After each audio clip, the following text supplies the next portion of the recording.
নমস্কার, ঝামাপুকুর চ্যানেলে আপনাদেরকে স্বাগত। আমাদের গল্প পাঠ ভালো লেগে থাকলে চ্যানেলটিকে অবশ্যই সাবস্ক্রাইব করে দেবেন। শুরু হতে চলেছে আমাদের গল্প পাঠের অনুষ্ঠান। আজকের গল্প অশোক বসুর 50টি গল্প থেকে নেওয়া ক্ষতচিহ্ন। দেওয়ালঘড়িতে ঢং করে শব্দ হলো। পুরনো আমলের বিলিতি ঘড়ি। শব্দের গম্ভীর আমেজটুকু এখনো আছে। তার ঘরের বিছানার সামনে চুপ করে দাঁড়িয়েছিলেন অবনীশ। ঘড়ির শব্দ তার কানে বাজল। কপালে ছোট্ট ভাঁজ পড়ল। অনেকক্ষণ হয়ে গেল। অনেকক্ষণ ধরে তিনি দাঁড়িয়ে আছেন একইভাবে। এতক্ষণ যেন অর্থহীন কোনো খেয়ালে একা একা ঘুরে বেড়াচ্ছিলেন কুয়াশাচ্ছন্ন কোনো জগতে। ঘড়ির শব্দটা যেন তাকে ফিরিয়ে আনলো দৃশ্যমান পৃথিবীতে। কত সময় হলো দেখতে তিনি ঘড়ির দিকে তাকালেন। বিকেল 4:30। কিছুক্ষণের মধ্যেই ওরা বিজুকে নিয়ে আসবে। ফুরিয়ে আসছে নভেম্বরের ছোট্ট দিন। বাইরে এখনো কিছু আলো থাকলেও ঘরের মধ্যে আস্তে আস্তে অন্ধকার জমছে। অবনীশ দরজার দিকে তাকালেন। দরজায় ভারী পর্দা ঝুলছে, যেন এখনই পর্দাটা নড়ে উঠবে, কেউ এসে ঘরে ঢুকবে। অবনীশ দৃষ্টিটা সরিয়ে নিলেন। পর্দার বাইরের সান্নাল বাড়িটা কি ভীষণ নিস্তব্ধ এখন। কোনো ঘর থেকে কোনো কথা কিংবা কোনো শব্দ ভেসে আসছে না। অপরাহ্ন এখনো শেষ হয়ে যায়নি, কিন্তু ছাইরঙা এই দোতলা বাড়িতে এখনই মধ্যরাত্রি নেমে এসেছে। ঠিক এই মুহূর্তে এই বাড়িতে এখন অনেক মানুষ, অথচ অবনীশের মনে হলো এক পরিত্যক্ত পুরীতে তিনি একা একা অপেক্ষা করছেন সেই বিশেষ সময়ের জন্যে, যখন বিজুর মৃতদেহ ওরা নিয়ে আসবে। এ বাড়িতে আজ শোক, এবং এই মুহূর্তগুলোতে যখন সেই শোক চূড়ান্ত পর্যায়ে পৌঁছে আছে, তখনও এই বাড়ির কোনো ঘর থেকে শোকের শব্দ শোনা যাচ্ছে না। অবনীশের ইচ্ছে এবং অভিরুচি এ বাড়ির শেষ কথা। তিনি দুঃখ, শোক, আনন্দ এইসব হৃদয় বৃত্তিগুলোকে পরিমিতির মধ্যে দেখতে চান বলেই যেমন সবসময় তেমনি আজও নীরবতাই এখন এ বাড়ির সবচেয়ে বড় উচ্চারণ হয়ে আছে। একটু পরে বিজুকে যখন ওরা নিয়ে আসবে, তখনও সম্ভবত বাইরে থেকে কাউকে বিশেষভাবে শোকাহত দেখা যাবে না। খোলা জানলা দিয়ে ঠান্ডা বাতাস আসছে। অবনীশ এতক্ষণে খেয়াল করতে পারলেন অনেকক্ষণ ধরেই তার একটু একটু শীত লাগছে। গায়ে একটা চাদর জড়িয়ে নিলে একটু আরাম পাবেন। এতক্ষণ তিনি একইভাবে একই জায়গায় থেমে আছেন। আলনার কাছে গিয়ে চাদরটা তুলে নিলে একটু কাজের মধ্যে এসে যান, কিন্তু তিনি গেলেন না। প্রচণ্ড কাজের মানুষটার আজ কোনো কাজ নেই। কাজের জীবন থেকে বিচ্ছিন্ন হয়ে আছেন আজ। অন্য যে কোনো দিন ঠিক এর সময় তিনি কোর্টেই থাকতেন, ডুবে থাকতেন অনেক কাজের মধ্যে। আদালতে সওয়াল করতেন। এ সময় কেস না থাকলে বার লাইব্রেরিতে বসে নথিপত্র দেখতেন, মক্কেলদের কথা শুনতেন। মুহুরী পরিতোষ দত্ত এখন খুব ব্যস্ত থাকতো। ডায়েরিতে তারিখ লিখত, জরুরি কাগজপত্র ঠিকঠাক করে রাখত। অবনীশের বাড়িতে ফিরতে ফিরতে একদিন সন্ধে পার হয়ে যেত, কিন্তু আজ তিনি কোর্টেই যাননি। নিজের ঘর থেকেও একবারও নামেননি। পরিতোষ দত্ত দুপুরে একবার এসেছিল, অবশ্যই কোনো কাজে নয়। অবনীশের সামনে মাথা নিচু করে কিছুক্ষণ চুপ করে দাঁড়িয়ে থেকে তারপর একটা দীর্ঘ নিঃশ্বাস ফেলে চলে গেছে। পরিতোষ দত্ত কোনো কথা বলেনি, কারণ সে জানে অবনীশ কাজের বাইরে বেশি কথা পছন্দ করেন না। সত্যি সত্যি আজ তার কোনো কাজ নেই। সকাল থেকে দুপুর, তারপর বিকেল, এই দীর্ঘ সময় কখন গড়িয়ে গেছে তার কিছুই করবার নেই, শুধু এক বিশেষ মুহূর্তের জন্য অপেক্ষা করা ছাড়া। নিজেকে এমনি করে একা একা এর আগে কোনোদিন ধরে রাখতে পেরেছিলেন বলে মনে পড়ে না। তার মনে অনেক স্মৃতি, অনেক ভাবনা এলোমেলোভাবে যাযাবর মেঘের মতো ভেসে ভেসে এসেছে, আবার হারিয়ে গেছে। সব কিছুর মধ্যে বিজুর মুখটাই বারবার চলে আসছিল চোখের সামনে, কিন্তু ছেঁড়া কাগজের মতো টুকরো টুকরো ছবি। কিছুতেই অবিকল মুখটা মনে করতে পারছিলেন না তিনি। নাক, মুখ, চোখ, কান কিছুই যেন একসঙ্গে সম্পূর্ণ হয়ে আসছিল না। টুকরো টুকরো আদলটাকে কিছুতেই জোড়া দিতে পারছিলেন না। ভারী অস্বস্তি হচ্ছিল তার। কেন এমন হচ্ছে? বিজুর সঙ্গে তার সম্পর্ক নেই অনেক দিন, তবু বিজু তার নিজের সন্তান। সেই শিশুকাল থেকে চোখের সামনে তিল তিল করে গড়ে উঠেছে, অথচ সেই সন্তানের মুখটাই তার মনে আসছিল না। কিছুটা মুখ, কিছুটা আভাস, ব্যাস এই পর্যন্ত। অথচ মুখটা ভাবতে গিয়ে মুখের সেই ক্ষত চিহ্নটা বারবার চোখের সামনে ভেসে উঠছে। ডান দিকের গালের নিচের দিক থেকে কান পর্যন্ত কাটা দাগ। দাগটা অনেকদিন আগেকার, ইদানিং খুব ভালো করে বোঝাও যেত না। অথচ আজ অন্য সব কিছু অস্পষ্ট করে দিয়ে, কুয়াশার মতো ঝাপসা করে দিয়ে, অন্ধকার আকাশে বিদ্যুতের মতো সেই দাগটা চোখের সামনে জ্বলজ্বল করছে। বিজু নয়, বিজুর মুখ নয়, বিজুর চলাফেরা কিছুই নয়, শুধু সেই ক্ষতচিহ্ন। জানলার বাইরে দেখা যাচ্ছে নিচের এক ফালি রাস্তা, সান্যাল বাড়ির পাশ থেকে বড় রাস্তা পর্যন্ত স্বল্প পরিসর গলি। হাসপাতালের মর্গ থেকে এই রাস্তায় ওরা আসবে, আসবার সময়ও হয়ে এলো। বড় ছেলে অজু সেই রকমই কথা বলে গেছে। রাস্তাটার অনেক দূর পর্যন্ত চোখ গেল তার। ফাঁকা রাস্তা, কেউ নেই, কেউ আসছে না, কিন্তু আসবে, কিছুক্ষণ পরেই আসবে। ওরা আসবে বিজুকে নিয়ে। তিনি চোখ সরিয়ে নিলেন জানলার বাইরে থেকে। কি করবেন বুঝে পেলেন না। ঘরের এদিক ওদিক তাকিয়ে দেখলেন কিছুই করার নেই। আর কিছুই করার নেই বলেই ফাঁকা পথে হাজারো চিন্তা এসে ঢুকছে। তার কপালের ভাঁজগুলি হিজিবিজি রেখার মতো জটিল হয়ে উঠল। জীবনের অনিবার্য গতিকে সংযত মনে মেনে নেবার মতো মানসিকতার তার আছে। মৃত্যু তার কাছে কোনো অতর্কিত ঘটনা নয়। চোখের সামনে কতজনকে বাইরের দরজা চৌকাঠ পার হতে দেখেছেন। নিজের স্ত্রীর মৃত্যু তাকে বিচলিত করেনি। অথচ আজ যেন কোথায় ভুল হয়ে যাচ্ছে, বারবার অন্যমনস্ক হয়ে যাচ্ছেন। কতদিন হয়ে গেল, কিন্তু চোখের সামনে স্পষ্ট দেখতে পাচ্ছেন সেদিনের ঘটনা। স্মৃতির কত ছবি তো সময়ের ব্যবধানে ঝাপসা হয়ে গেছে, কিন্তু 15 বছর আগেকার সেদিনের ছবি পরিষ্কার দেখতে পাচ্ছেন তিনি। হ্যাঁ, তিনি আঘাত করেছিলেন, প্রচণ্ড রাগে মেরেছিলেন বিজুকে। তার পকেট থেকে টাকা চুরি, কিংবা তা নয়, জিজ্ঞাসা করাতে একটা আপত্তিকর শব্দ ব্যবহার করেছিল স্কুলের ছাত্র 15 বছরের বিজু। আসলে আগে থেকে বিজুর সম্বন্ধে কিছু কিছু কথা কানে এসেছিল তার। ওই বয়সেই কুসঙ্গে মেলামেশা করে খারাপ হয়ে গিয়েছিল ছেলেটা। পড়াশোনা করতো না, পরীক্ষায় পাশ করতে পারতো না, একে মারতো, ওকে অপমান করত, বিড়ি সিগারেট খেত। তারপর সেদিনের সেই ব্যবহার। অবনীশের রক্তে আগুন জ্বলে উঠেছিল। সেই দুর্বিনীত অশালীন ছেলেকে শাসন করে সমঝে দেবার প্রয়োজন হয়ে পড়েছিল। মেরেও ছিলেন অন্ধ রাগে। সান্যাল বাড়ির 14 পুরুষের বনেদি রক্ত তখন টকবক করে ফুটছিল তার শরীরে। হিতাহিত জ্ঞান হারিয়ে ফেলেছিলেন। হাতের সামনে পেয়েছিলেন এক টুকরো কাঠ। কাঠের গায়ে বুঝি ছোট্ট কোনো পেরেকের মুখ উঁচু হয়েছিল। কিভাবে যেন সেই পেরেকে কেটে গিয়েছিল বিজুর গাল। ডান দিকের গালের নিচের দিক থেকে কান পর্যন্ত সেই কাটা দাগ সারা জীবনের জন্য চিহ্নিত হয়ে গিয়েছিল বিজুর শরীরে। কোথা থেকে দমকা বাতাস আসে, উড়িয়ে দেয় ধুলোর আস্তরণ। চোখের সামনে ভেসে ওঠে আরেকটা মুখ, সুধা, তার স্ত্রী। অবনীশের নিস্তরঙ্গ মনে ঢেউ ওঠে। এমনিভাবে কোনোদিনই তাকে ভাবতে হয়নি, এমনিভাবে কোনোদিনই মনে পড়েনি সুধাকে। সুধাকে যেন যখন সে বেঁচেও ছিল ভালো করে দেখাই হয়নি। ছোটোখাটো রোগা রোগা চেহারার মানুষটা জীবন কাটিয়ে দিয়েছে সংসারের এক পাশে দাঁড়িয়ে থেকে। এবারের অন্য 5 জনের মতো অবনীশের ইচ্ছের পুতুল হয়ে থাকতে হয়েছে তাকে। অবনীশের প্রবল ব্যক্তিত্বের কাছে আলাদা করে চোখেই পড়তো না তাকে। দেওয়ালের দিকে তাকালেন অবনীশ। সুধার ছবি। উচ্ছ্বাস আবেগকে তিনি একটা নির্দিষ্ট সীমারেখার মধ্যে বন্দি করে রেখেছেন। আজও তিনি নিজের জায়গা থেকে এক চুলো সরে আসতে চান না। তবু হিসেবের খাতায় বড্ড বেশি কাটাকুটি পড়ে যাচ্ছে আজ। অন্যমনস্ক হয়ে যাচ্ছেন বারবার। এখন এ ঘরে কেউ নেই। দরজার ভারী পর্দার পেছনে কাউকেও দেখা যাচ্ছে না। কেউ দেখতে পাচ্ছে না তিনি তার স্ত্রীর ছবির দিকে এক দৃষ্টে তাকিয়ে আছেন। তার মনে পড়ে না এভাবে কোনোদিন তিনি সুধাকে দেখেছেন কিনা।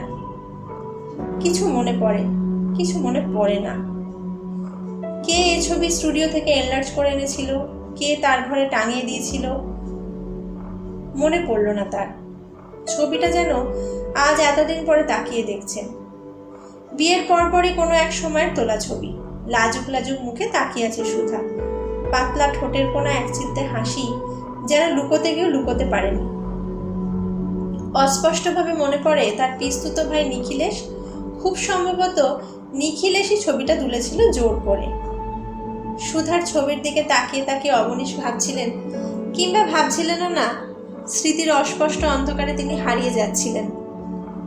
ছবিটা কে তুলেছিল যেমন ভালো করে মনে পড়ে না, তেমনি ছবির মানুষটাও নিখুঁতভাবে তার মনে নেই। সুধা তার জীবনে কখন এলো আর কখন গেল, শীতের ছোট্ট বিকেলের মতো কখন যে ফুরিয়ে গেল টেরই পাননি তিনি। তার জীবনে সুধার অস্তিত্ব কোনোদিনই উচ্চগ্রামে বাধা ছিল না, চলেও গেছে নিঃশব্দে। অবনীশের একাকিত্ব তাই বিরাট শূন্য মাঠের মতো ধুধু করে ওঠেনি।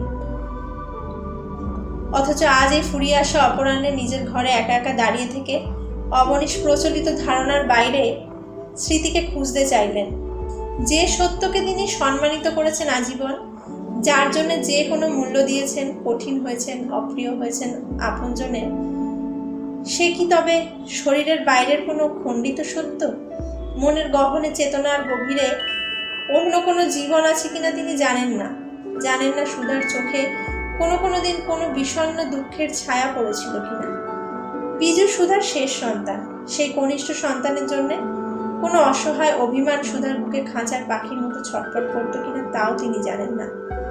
আজ এতকাল পরে অবনীশের মনে হলো সুধার হয়তো কিছু বলার ছিল। প্রত্যক্ষ এই পৃথিবীর মধ্যে আর এক পৃথিবী আছে কিনা অবনীশ কোনো খোঁজ রাখেননি। অবনীশের শরীরের মধ্যে কেমন করে ওঠে, তিনি বুঝতে পারেন না কেন এমন হচ্ছে। আবার তিনি জানলার কাছে এসে দাঁড়ালেন। বিকেলের আলো ফিকে হয়ে এসেছে, একটু পরেই ঝুপ করে অন্ধকার নামবে। মরা আলোয় বাইরেটা দেখা যাচ্ছে একটা ঝাপসা ছবির মতো। বাড়ির সামনে যে পথটা এ বাড়ি ও বাড়ির পাশ দিয়ে গিয়ে বড় রাস্তায় মিশেছে, সেই রাস্তায় এখন লোক চলাচল দেখা যাচ্ছে।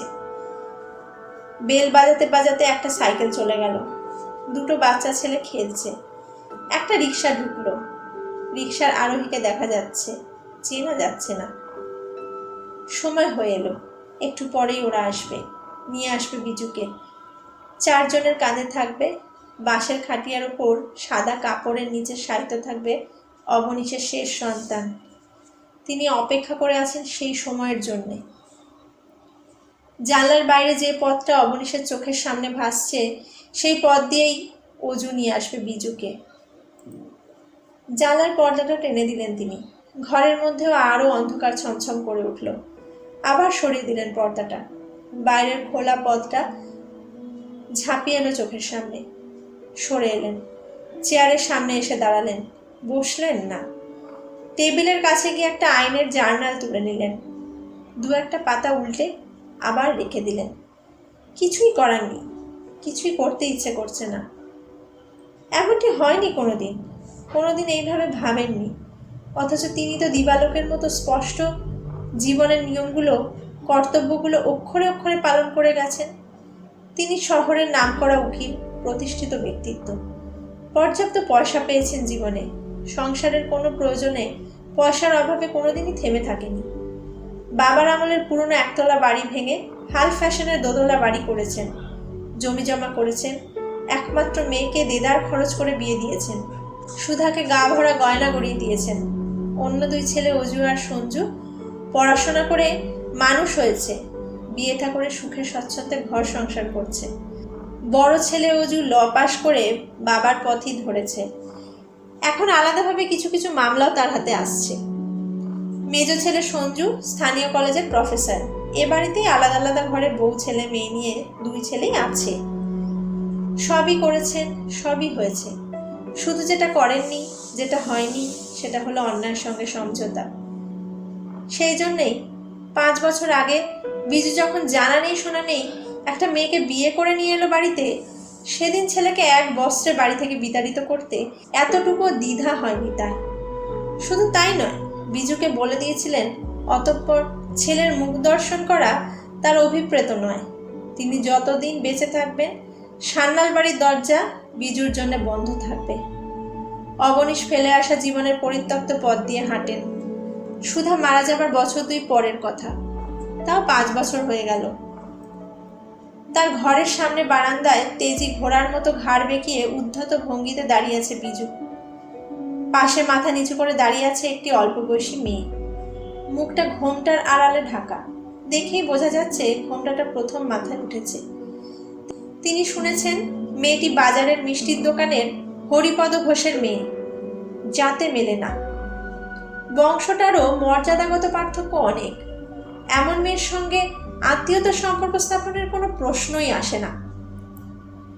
কিংবা তাও হয়তো নয়, এ বাড়ির কোনো ঘটনায় অবনীশের অভিমতকে উপেক্ষা করা হয়েছে, সেটাই তার সহ্যের অতীত হয়ে গিয়েছিল। কিন্তু কি আশ্চর্য নিপুণতায় সেদিন তিনি নিজেকে সংযত করে রেখেছিলেন। এটাই হয়তো হয়, কোনো অবিশ্বাস্য দুর্ঘটনার সামনে মানুষ হয়তো এইরকমই স্বাভাবিকতার আচরণ করে। বাড়ির পুরনো চাকর হরি দাঁড়িয়েছিল সামনে, 2 ছেলে, ছেলেদের বউরা, কিন্তু বাড়ির অন্য কাউকে কাছে পিঠে দেখলেন না। নিস্তব্ধ বাড়িটা যেন অপেক্ষা করছিল অদূরবর্তী কোনো ঝড়ের অপেক্ষায়। বিজুর সামনে স্তম্ভিত হয়ে একটু সময় দাঁড়িয়ে রইলেন তিনি। চোখের চশমাটা হাত দিয়ে ঠিক করে নিলেন। তারপর ঘরে ঢোকার আগে হরিকে বললেন, ওদের চলে যেতে বলে দাও হরি, আর বলে দিও এই বাড়িতে যেন আর কোনোদিন ওরা না আসে। বলেই তিনি ঘরে ঢুকে গিয়েছিলেন। না, বিজুকে আর কোনোদিনও তিনি দেখেননি। এ পথে আর কোনোদিনও আসেও নি সে। মেয়েটার হাত ধরে সেই যে চলে গিয়েছিল, তারপর আর সান্যাল বাড়িতে পা ফেলেনি। শুনেছিলেন এই শহরেরই অন্য কোথাও বিজু বাসা ভাড়া করেছে। ব্যাস, ওই শোনা পর্যন্তই। সে কিভাবে বউ নিয়ে সংসার চালায়, কিভাবে জীবন নির্বাহ করে, তার কোনো খোঁজ রাখেননি, রাখা দরকারও মনে করেননি। তিনি মনে করতেন বিজু যে তার সন্তান, এটা তার জীবনে কোনো এক শোচনীয় দুর্ভাগ্য। জীবনে সব জিনিস ইচ্ছে মতো পাওয়া যায় না, বিজু সেরকম কিছু। হঠাৎ সচকিত হয়ে উঠলেন অবিনাশ। কে যেন আসছে। সিঁড়িতে ভারী ভারী পা ফেলে কেউ ওপরে উঠে আসছে। বাড়িতে এত বেশি চুপচাপ নিঝুম রাত্রির মতো যে প্রতিটি পায়ের শব্দ তিনি শুনতে পাচ্ছেন। কান খাড়া করে সেই শব্দ তিনি শুনলেন। কয়েকটি উৎকণ্ঠিত মুহূর্ত কেটে গেল। তারপরেই কে যেন ফুঁপিয়ে কেঁদে উঠল। তাহলে ওরা আসছে, নিয়ে আসছে বিজুকে। সেই আসার খবরটা আগে ভাগে কেউ এসে জানিয়ে দিল। তখনই শোনা গেল সামনের রাস্তা থেকে ছুটে আসা সেই শব্দ, বলো হরি, হরি বল। ঈশ্বরের সেই নাম উচ্চারণ আছড়ে পড়ল এ বাড়ির ঘরে ঘরে। অবনীশ জানলার কাছে ছুটে যেতে চাইলেন, গেলেন না। অন্ধকার ঘর হাতড়ে হাতড়ে একটু আলোর রেখা পেতে চাইলেন, পেলেন না। 5 বছর পরে বাড়িতে আসছে অবনীশের শেষ সন্তান। বিজু আসছে সোচ্চার শব্দ করে, 4 মানুষের 4 কাঁধে বাঁশের খাটিয়ার ওপর শুয়ে। কেননা গত রাত্রের এক গোপন অন্ধকারে আততায়ী ছুরি তার বেঁচে থাকার অধিকার কেড়ে নিয়েছে।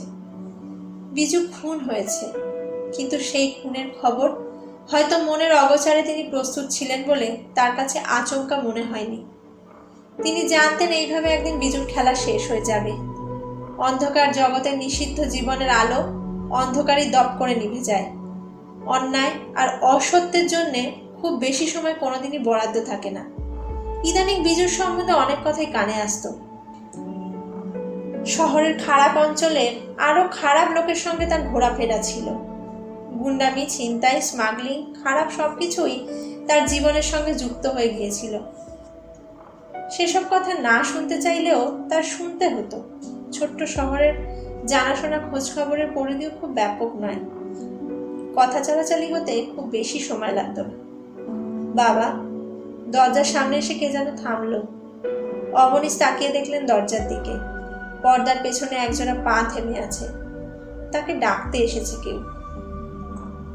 অবনীশ সেই একজোড়া পায়ের মানুষটিকে ভেতরে আসতে বলতে চাইলেন, কিন্তু একটা কথাও বলতে পারলেন না। কথা তার গলার কাছে আটকে গেছে। বিস্ফারিত চোখে সেই পায়ের দিকে তাকিয়ে থাকা ছাড়া কিছুই করতে পারলেন না। মুহূর্তকাল অপেক্ষা করে বাইরের মানুষটা পর্দা সরিয়ে ভেতরে ঢুকলো। অন্ধকার দেয়ালে হাত রাখলো, সঙ্গে সঙ্গে জ্বলে উঠল ঘরের আলো। অবনীশ আগেই জানতেন কে এসেছে। অজু। অজু দাঁড়িয়ে আছে ঘরে। তার থমথমে মুখে একটু সময়ের জন্য হয়তো চকিত জিজ্ঞাসা ফুটে উঠেছিল, কেননা ঘর অন্ধকার ছিল, আলো জ্বালাবার কথা মনে আসেনি অবনীশের। সুতরাং অন্ধকার ঘরে কেউ আছে কি না এবং কেউ থেকে থাকলে কি অবস্থায় আছে সেটা অজুর জানা না থাকার কথা। নিচে তখন এবারে নিয়ম ভেঙে গেছে। আপনজন হারানোর শোক স্বাভাবিকভাবেই মুক্তধারায় প্রবহমান। বাড়ির মেয়েদের কান্নার শব্দ শোনা যাচ্ছে। কে যেন আকুল হয়ে কাঁদছে, সম্ভবত দুই বউয়ের একজন। এ বাড়িতে এভাবে কান্না অবনীশ প্রথম শুনলেন যেন। শোক দৃশ্যের ছবিটা তার চোখের সামনে ভেসে উঠল। খাটিয়ায় শায়িত বিজুকে এনে রাখা হয়েছে নিচে শান বাঁধানো উঠোনে। বিজু শেষ যাত্রার পথে কিছুক্ষণের জন্য এসেছে, থেমেছে তার বাল্য কৈশোর যৌবনের আবাসগৃহে। অবনীশ তাকিয়েছিলেন অজুর মুখের দিকে। অজু যেন অবাক হয়ে গেছে। তার শোকার্ত মুখের বিষণ্ণ চোখ দুটো স্থির হয়ে আছে অবনীশের মুখে।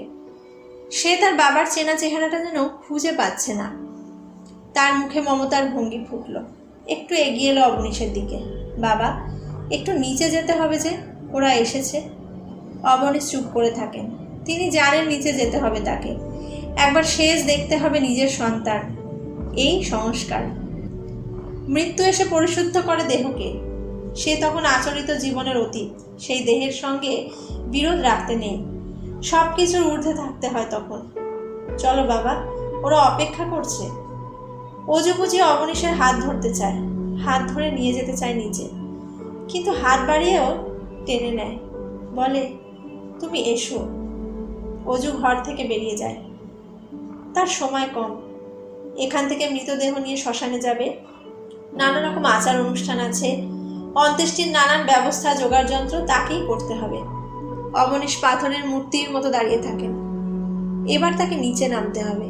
সেই মুখ শেষবারের মতো দেখতে হবে, যা কিনা আর কোনোদিনও দেখবেন না বলেছিলেন। এখান থেকে শুনতে পাচ্ছেন নিচের অনেক মানুষের ভিড়ে প্রিয়জনের বুক ভাঙা শূন্যতা ফুপিয়ে ফুপিয়ে উঠছে। হঠাৎ খুলে গেছে মনের দরজা জানলা। খোলা পথে হু হু করে বেরিয়ে আসছে বহুদিনের বদ্ধ ঘরের জমাট বাতাস। অবনীশ অসহায়ের মতো তাকালেন সুধার ছবির দিকে। জীবনে এই প্রথম আত্মসমর্পণের ভঙ্গিতে এসে দাঁড়ালেন স্ত্রীর ছবির কাছে। আজ বড্ড নিঃসঙ্গ মনে হচ্ছে নিজেকে। সুধাকে বড্ড বেশি কাছে পেতে মন চাইছে, কিন্তু ছবি শুধু স্মৃতিরই ছলনা হয়ে থাকে। অবনীশের বুকে নিঃশ্বাস ভারী হয়ে ওঠে। আজ তিনি একা, সব থেকেও তিনি আকাশের মতো নিঃসঙ্গ। সেই সকাল থেকে অনেক সময় বয়ে গেছে। বিজুর খুনের খবর সকালেই এসেছিল। তারপর হাসপাতাল, লাশঘর, থানা, পুলিশ করতে করতে এই সন্ধে পর্যন্ত সময় গড়িয়ে গেছে। অবনীশ যাননি, কিন্তু অজু আর সঞ্জু দুই ভাই, পাড়ার ছেলেরা এতক্ষণ ছুটোছুটি করেছে। এখন আর বেশি সময় দিতে পারবে না ওরা। অবনীশকে এক্ষুনি নিচে নামতে হবে। নিচে নেমে বিজুর সামনে দাঁড়াতে হবে। নিচের তলায় 3 দিকে ঘর, মাঝখানে শান বাঁধানো উঠোন। এক পাশ দিয়ে সিঁড়ি উঠে গেছে ওপরে। উঠোনের মাঝখানে খাটিয়াটা নামানো হয়েছে। সাদা কাপড় দিয়ে ঢাকা বিজুর শরীর। মুখটাই শুধু কিছুক্ষণের জন্য অনাবৃত। হাঁ করে আকাশের দিকে তাকিয়ে আছে নিঃসঙ্গ দেহটা। খাটিয়ার চারপাশে দাঁড়িয়ে আছে 15-20 জন মানুষ। মাথা নিচু করে ফুপিয়ে ফুপিয়ে কাঁদছে মেয়েরা। ছোটরা একটু দূরে হতবম্বের মতো দাঁড়িয়ে আছে। হরি একপাশে দাঁড়িয়ে চোখ মুছছে। অবনীশ তখন সিঁড়ি দিয়ে নামছেন। একটার পর একটা ধাপ পা ফেলে নিচে নেমে আসছেন। সান্যাল বাড়ির সেই শর্তহীন চরিত্র। ভাবে মুখটা থমথম করছে। মাথায় কাঁচা পাকা চুল, চোখে মোটা ফ্রেমের চশমা। তিনি ক্রমশ চাতালের কাছে চলে আসছেন। শোক দৃশ্যটা স্পষ্ট হচ্ছে, অথচ স্পষ্টতর সেই দৃশ্যটা তার চোখের সামনে তখন আবছা হয়ে ভাসছে।